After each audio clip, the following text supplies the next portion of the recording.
ऋषि पंचमी की व्रत कथा। जय श्री कृष्णा। राधे राधे श्रोताओं। आज भाद्रपद मास के शुक्ल पक्ष की पंचमी तिथि है और आज के दिन ऋषि पंचमी का व्रत रखा जाता है। हिंदू धर्म में ऋषि पंचमी का बड़ा ही विशेष महत्व है। शास्त्र अनुसार जीवन में जाने अनजाने में कोई पाप किया हो तो ऋषि पंचमी का व्रत, इसकी कथा सुनने उस पाप मुक्ति पाई सकती है। ऋषि पंचमी का व्रत करने से स्त्रियों को अटल सौभाग्य की प्राप्ति होती है। आज के दिन गंगा स्नान का बड़ा ही विशेष महत्व है।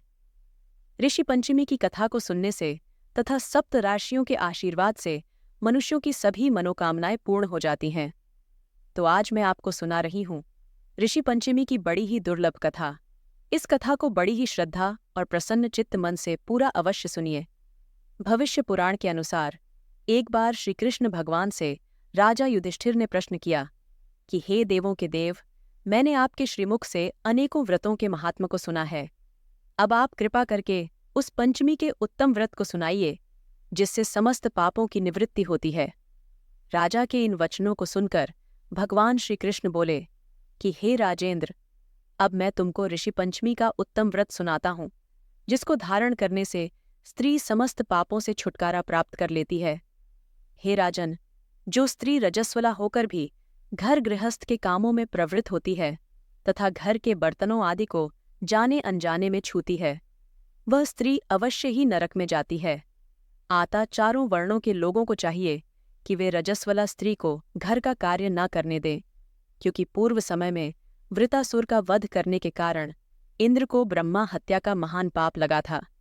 उस समय ब्रह्मा जी ने इंद्र पर कृपा करके उस पाप को 4 स्थानों पर बांट दिया। पहला, अग्नि की ज्वाला में, दूसरा नदियों के बरसाती जल में, तीसरा पर्वतों में और चौथा स्त्री की रज में विभाजित करके उनके पाप की शुद्धि कर दी। बस इसी पाप के प्रभाव के कारण रजस्वला स्त्री पहले दिन चांडाल, दूसरे दिन ब्रह्मा हत्यार, तीसरे दिन धोबन के समान रहती है तथा चौथे दिन शुद्ध हो पाती है। रजस्वला धर्म में जाने या अनजाने उससे जो भी पाप हो जाते हैं, उनकी शुद्धि के लिए ही हर स्त्री को ऋषि पंचमी का व्रत करना उत्तम बतलाया गया है। ये व्रत समान रूप से चारों वर्ण की स्त्रियों को करना चाहिए। भगवान श्री कृष्ण कहते हैं, हे युधिष्ठिर, इसी प्रसंग में एक प्राचीन कथा का वर्णन करता हूँ, जिसे ध्यान से सुनो। सतयुग में विदर्भ नगरी में संजीत नाम से एक राजा हुए थे। वे प्रजा का पुत्रवत पालन करते थे। उनके समस्त आचरण ऋषियों के समान थे। उन्हीं के राज्य में वेदों का पाठ करने वाला और समस्त जीवों के प्रति उपकारी मनोवृत्ति रखने वाला सुमित्र नामक एक कृषक ब्राह्मण भी था। ब्राह्मण की स्त्री जयश्री अत्यंत पतिव्रता थी। उस ब्राह्मण के यहाँ अनेक नौकर चाकर भी सेवारत थे। एक समय वर्षा ऋतु में जब उसकी स्त्री खेती के कामों में लगी हुई थी तो वह रजस्वला हो गई। हे राजन, उसे अपने रजस्वला होने का पता भी लग गया था, किंतु फिर भी वह घर के कामकाज करती रही। उसने घर गृहस्थ के बर्तनों आदि सभी को अपने हाथों से छू लिया। कुछ समय पश्चात वे दोनों स्त्री पुरुष अपनी अपनी आयु को भोग कर मृत्यु को प्राप्त हुए। जयश्री अपने ऋतुदोष के कारण कुतिया और पति सुमित्र को रजस्वला स्त्री के संपर्क में आने के कारण बैल की योनि प्राप्त हुई, क्योंकि ऋतुदोष के अतिरिक्त इन दोनों का और कोई अपराध नहीं था। इसी कारण उन दोनों को अपने पूर्व जन्म का समस्त विवरण भी याद था। ये दोनों कुतिया और बैल के रूप में उसी नगर में अपने ही पुत्र सुचित्र के यहाँ रहने लगे। धर्मात्मा सुचित्र अपने अतिथियों का पूर्ण सत्कार किया करता था। अपने पिता के श्राद्ध के दिन उसने अपने घर ब्राह्मणों को जिमाने के लिए नाना प्रकार के भोजन बनवाए। जब उसकी स्त्री किसी काम से रसोई से बाहर गई हुई थी तो एक सर्प ने रसोई की खीर के बर्तन में विष वमन कर दिया। कुतिया के रूप में सुचित्र की माँ कुछ दूर से यह सब देख रही थी। पुत्र की बहू के आने पर उसने अपने पुत्र को ब्रह्मा हत्या के पाप से बचाने के लिए उस बर्तन में मुख डाल दिया। सुचित्र की पत्नी चंद्र से कुतिया का यह कृत्य न सहा गया और उसने चूल्हे में से जलती हुई लकड़ी को निकालकर कुतिया को मारने लगी। बेचारी कुतिया मार खाकर घर में इधर उधर भागी फिरी। चौकी में जो भी जूठन इत्यादि बच जाता था वह सब सुचित्र की बहू उस कुतिया के सामने डाल दिया करती थी, किंतु उस दिन के कारण उसने वह भी बाहर फेंक दिया और कुतिया को न दी। सब खाद्य पदार्थों को फेंककर साफ बर्तनों में उसने सब खाना दोबारा बनवाया तथा ब्राह्मणों को भोजन करवाया। रात्रि के समय भूख से व्याकुल होकर वह कुतिया बैल के रूप में रह रहे अपने पूर्व पति के पास आकर बोली, हे स्वामी, आज तो मैं भूख से मरी जा रही हूं। वैसे तो मेरा पुत्र मुझे रोज खाने को कुछ देता था, लेकिन आज तो उसने मुझे कुछ नहीं दिया है। मैंने सांप के विष वाले खीर के बर्तन को अनेक ब्रह्मा हत्याओं के भय से छूकर उनके न खाने योग्य कर दिया था। इसी कारण उसकी बहू ने आज मुझे बहुत मारा और आज खाने को भी कुछ नहीं दिया है। तब बैल बोला कि हे भद्रे, तेरे पापों के कारण तो मैं भी इस योनि में आ पड़ा हूं, और आज बोझा ढोते ढोते मेरी कमर भी टूट रही है। आज मैं भी दिन भर खेत में हल से जुता रहा। मेरे पुत्र ने आज मुझे भी भोजन नहीं दिया और ऊपर से मारा भी खूब है। मुझे इस प्रकार कष्ट देकर उसने मेरे इस श्राद्ध को निष्फल कर दिया है।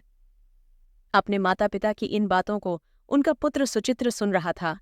उसने उसी समय उनको भरपेट भोजन कराया और फिर उनके दुख से दुखी होकर वह प्रातःकाल वन की ओर चला गया।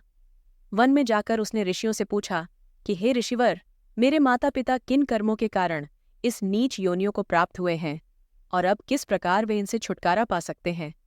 उन वचनों को श्रवण कर सर्वतपा नामक आर्षि उस ब्राह्मण कुमार पर दया करके बोले कि पूर्व जन्म में तुम्हारी माता ने अपने उश्रृंखल स्वभाव के कारण रजस्वला होते हुए भी घर गृहस्थ की समस्त वस्तुओं को स्पर्श किया था, और तुम्हारे पिता ने तुम्हारी माँ को स्पर्श किया।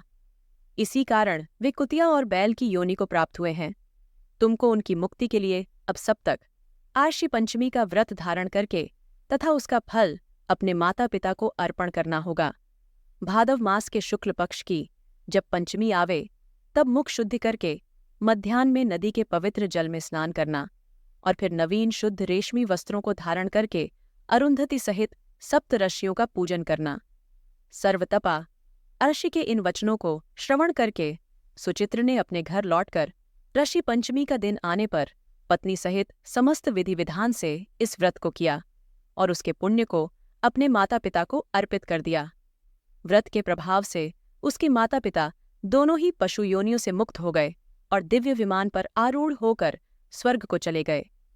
हे राजन, इस व्रत को धारण करने से अनेक उत्तम और वांछित फल प्राप्त होते हैं। समस्त तीर्थ यात्राओं, समस्त व्रतों और दानों से जितने भी फल प्राप्त हो सकते हैं, वे सब केवल इस आर्षि पंचमी के व्रत से ही प्राप्त हो जाया करते हैं। जो स्त्री इसे श्रद्धापूर्वक धारण करती है, वह समस्त सांसारिक सुखों को पाती है। ये व्रत समस्त ऐश्वर्य को देने वाला है और स्त्रियों के समस्त पापों को नाश करने वाला है। इसमें संशय नहीं है कि इस व्रत की कथा को पढ़ने तथा सुनने वाले भी समस्त पापों से छुटकारा प्राप्त कर सुखों को प्राप्त करते हैं। प्रेम से बोलिए श्री सप्त आर्षि महात्माओं की जय। अब आइए श्रवण करते हैं आर्षि पंचमी की दूसरी पौराणिक कथा। एक समय राजा शिव धर्म का अर्थ जानने की इच्छा से भगवान श्री ब्रह्मा जी के समीप गए और उनके चरणों में शीश झुकाकर बोले कि हे आदिदेव, आप समस्त धर्मों के प्रवर्तक और गुण धर्मों के जानने वाले हो। आपके मुख से धर्म चर्चा श्रवण कर मन को महान शांति मिलती है। भगवान के चरण कमलों में प्रीति बढ़ती है। वैसे तो आपने सदा नाना प्रकार के व्रतों के विषय में उपदेश दिए हैं। अब मैं आपके मुखारविंद से उस श्रेष्ठ व्रत को सुनने की अभिलाषा रखता हूँ, जिसके कारण से प्राणी के समस्त जाने अनजाने में हुए पापों का नाश हो जाता है। राजा के इन वचनों को सुन के श्री ब्रह्मा जी ने कहा कि हे नृपश्रेष्ठ, तुम्हारा प्रश्न अति उत्तम और धर्म में प्रीति उपज जाने वाला है। मैं तुमको समस्त पापों को नष्ट करने वाला वह सर्वोत्तम व्रत सुनाता हूँ। यह व्रत आर्षि पंचमी के नाम से विख्यात है। इस व्रत को ग्रहण करने वाला प्राणी अपने समस्त पापों से सलता से छुटकारा पा लेता है और उसे नर्क नहीं जाना पड़ता। इस व्रत का एक अति पुरातन इतिहास है। उसी इतिहास को अब मैं तुम्हारे सन्मुख कहता हूँ। व्रत का इतिहास बताते हुए ब्रह्मा जी ने कहा, एक समय विदर्भ देश में उत्तक नामक ब्राह्मण अपनी पतिव्रता पत्नी के साथ निवास किया करता था। उस ब्राह्मण दंपति के परिवार में एक पुत्र और एक पुत्री थी। पुत्र का नाम सुविभूषण था, जो अनेक शास्त्रों का अध्ययन कर बहुत तीक्ष्ण बुद्धि वाला था। उसने अपनी अल्पायु में ही 4 वेदों का अध्ययन कर लिया था। हे राजन, उत्तक ने अपनी पत्नी के कहने से अपनी पुत्री का विवाह एक सुयोग्य ब्राह्मण कुमार के साथ कर दिया। किंतु विधि का विधान कुछ ऐसा था कि वह कन्या विवाह होने के पश्चात विधवा हो गई। अब ब्राह्मण कन्या अपने धर्म का पालन करती हुई अपने पिता के यहाँ रहने लगी। अपनी कन्या के दुख से दुखी हो एक दिन उत्तक अपने घर को अपने पुत्र की देखरेख में छोड़कर चला गया और अपनी स्त्री और कन्या को लेकर गंगा जी के किनारे एक आश्रम बनाकर रहने लगा। वह वहां वेदों का पाठन करने में व्यस्त हो गया। तब उसके पास कुछ ब्राह्मण कुमार भी वेदों को पढ़ने के लिए आ गई। कन्या अपने धर्म का पालन करती हुई अपना जीवन निर्वाह कर रही थी। वह दत्तजी माता पिता की सेवा किया करती थी। एक दिन कार्यों से थकित हो वह एक शिला पर आराम करने के लिए लेट गई। थकान अधिक होने के कारण उसको अपने शरीर की सद्ध न रही। ईश्वर की लीला ऐसी हुई कि अर्धरात्रि के समय अचानक उसके शरीर में कीड़े उत्पन्न हो गए। शिष्यों ने उसे वस्त्रविहीन तथा उसके शरीर पर कीड़ों को रंगते देखा तो उन्होंने अपनी गुरु पत्नी को जाकर यह समाचार बताया। अपनी कन्या के शरीर में कीड़े पड़ जाने की बात को सुनकर ब्राह्मणी विलाप करती हुई उस शिला के पास पहुंची। वहां उसकी कन्या सचमुच ही वस्त्रविहीन तथा बेशुद्ध पड़ी थी। उसके शरीर पर हजारों कीड़ों को रेंगते देखकर वह अत्यंत दुखी हुई और चीख चीख कर रोने लगी। इस प्रकार विलाप करते करते वह ब्राह्मणी भी अचेत अवस्था को प्राप्त हो गई। किंतु जैसे ही उसे होश आया तो उसने अपनी कन्या को गोदी में उठाया और आश्रम में अपने पति उत्तक आयशी के सन्मुख ले जाकर रख दिया। कन्या की उस दशा को देखकर वह ब्राह्मणी अपने पति से बोली कि हे स्वामी, आप कृपा कर मुझे यह बतलाएं कि आपकी इस साध्वी कन्या की यह दुर्दशा किस दुष्कर्म के कारण हुई है। भार्या की इस बात को सुनकर कि उत्तक आशी अपने नेत्रों को बंद करके शांत होकर हृदय में भगवान का ध्यान करने लगे। कुछ समय पश्चात उन्होंने अपनी अंतर्ज्ञान शक्ति के द्वारा कन्या के पूर्वजन्म के समस्त वृतांत को जान लिया। तब अपने नेत्रों को खोलकर वे कहने लगे कि हे प्रिय, हमारी यह कन्या अपने पूर्व के 7वें जन्म में एक ब्राह्मणी थी। उस समय इसने एक बार रजस्वला होते हुए भी घर के घड़े आदि बर्तनों को छू लिया था। बस उसी पाप के कारण आज इसके शरीर में कीड़े उत्पन्न हो गए हैं। शास्त्रानुसार रजस्वला स्त्री पहले दिन चालिनी, दूसरे दिन ब्रह्मा हत्यारिन, तीसरे दिन एक धोबन और चौथे दिन वह स्नान करने के पश्चात शुद्ध हो जाती है। शुद्ध होने के बाद भी इसने अपनी सखियों के साथ ऋषि पंचमी व्रत को होता देखकर भी उसमें रुचि नहीं ली। व्रत के उत्सव के दर्शन मात्र से तो इस जन्म में इसको उत्तम ब्राह्मण कुल प्राप्त हुआ।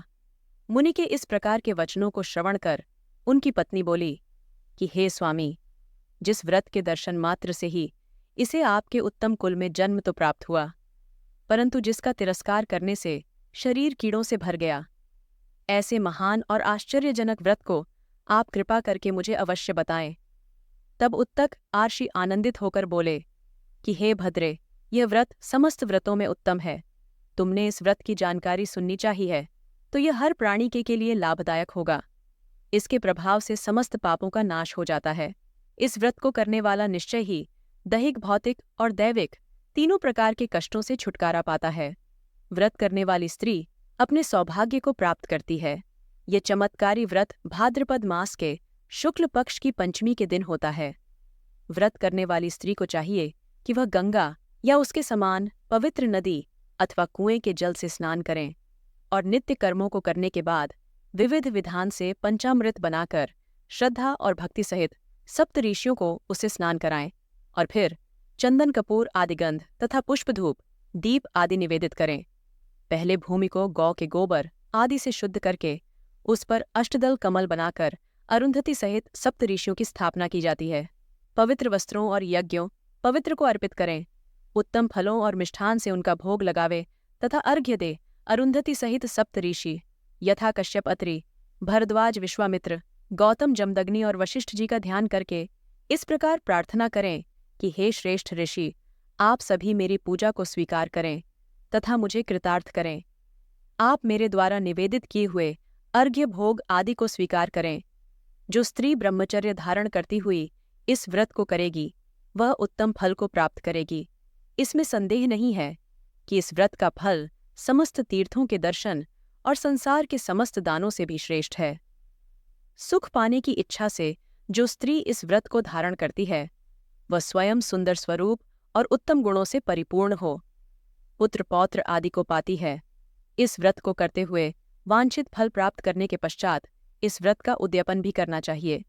चतुर्थी के दिन एक बार भोजन करके पंचमी के दिन व्रत आरंभ करें। स्नान आदि करके गोबर से लीपकर उस स्थान पर सर्वतोभद्र चक्र बनाकर पहले कलश की स्थापना करें। समस्त पूजा सामग्री एकत्र करें। अष्टदल कमल में सप्त ऋषियों की स्थापना करें। शोषो उपचार, पूजन, जागरण तथा भजन कीर्तन में बिताकर प्रात ब्राह्मण को भोजन करावे व दक्षिणा देकर संतुष्ट करें। इसी प्रकार आशी पंचमी की यह कथा यहीं पर समाप्त हुई। आइए अब मनोकामना हो कि पूर्ति करने वाली ऋषि पंचमी की दूसरी कथा को सुनते हैं। एक बार की बात है, एक ऋषि मुनि जी जंगल की ओर जा रहे थे कि रास्ते पर उन्हें एक स्वर्ण मुद्रा दिखाई दी। उन्होंने उस स्वर्ण मुद्रा को अपने पास रख लिया और सोचने लगे कि मैं इस सोने के सिक्के का क्या करूंगा। मैं इसे किसी गरीब को दे दूंगा जिससे उसका भला हो जाएगा, क्योंकि यह स्वर्ण मुद्रा मेरे किसी काम की नहीं है, इसलिए इसे दान में ही देना सर्वोत्तम रहेगा। यही सोच विचार करते हुए वह अपने घर आ गए और उन्होंने बहुत प्रयास किया कि कोई गरीब को वह सिक्का दे दे, लेकिन उन्हें कोई भी ऐसा गरीब नहीं मिला जो उस सिक्के का सही अधिकारी हो। एक दिन आशी मुनि नहा धोकर अपने घर के द्वार पर खड़े थे कि उनके सामने से एक राजा अपनी सेना लेकर जा रहा था। वह किसी दूसरे राज्य पर हमला करने के लिए जा रहा था। राजा ऋषिमुनि को देखकर रुक गया और उसके मन में विचार आया कि क्यों न ऋषिमुनि जी का आशीर्वाद लेकर ही आगे प्रस्थान किया जाए। राजा ने सोचा, आशीर्वाद लेने से हम जंग में विजय अवश्य प्राप्त करेंगे। जब राजा ने ऋषिमुनि का आशीर्वाद लिया तो ऋषिमुनि के मन में विचार आया कि क्यों न यह सोने का सिक्का मैं इस राजा को दे दूं। जैसे ही आशी मुनि ने सिक्का राजा को देने के लिए अपनी पोटली से निकाला तो राजा ने सोचा कि आशी मुनि मुझे सोने का सिक्का क्यों दे रहे हैं, मेरे पास क्या स्वर्ण की कमी है। तब राजा ने आशी मुनि से पूछा कि आप मुझे स्वर्ण मुद्रा क्यों दे रहे हैं, मेरे पास तो बहुत सारी धन संपदा है। तब ऋषि मुनि ने कहा कि आप इतने बड़े देश के राजा होते हुए भी एक छोटे से राज्य पर हमला करने जा रहे हैं। आपके पास तो स्वयं इतना बड़ा राज्य है, इसलिए आपसे गरीब कोई नहीं है, इसलिए मैं आपको स्वर्ण मुद्रा दे रहा हूं। ये बात सुनकर राजा को बड़ी ही ग्लानि हुई और उसे अपनी गलती का एहसास हो गया कि अपने जीवन में कभी भी लालच नहीं करनी चाहिए और सदा दूसरों का भला सोचना चाहिए। तब राजा ने आशी मुनि से माफ़ी मांगी और कहा कि आपने मुझे जो ज्ञान दिया और सही मार्ग दिखाया उससे मेरा सदा ही भला होगा। हे आशीवर, इसी तरह आप सभी का भला करते रहिए। आपकी कृपा अपरंपार है। आपने आज मुझे बहुत बड़ी सीख दी है। जय श्री कृष्णा। राधे राधे। अगर वीडियो पसंद आई तो हमारे चैनल को सब्सक्राइब करें। धन्यवाद।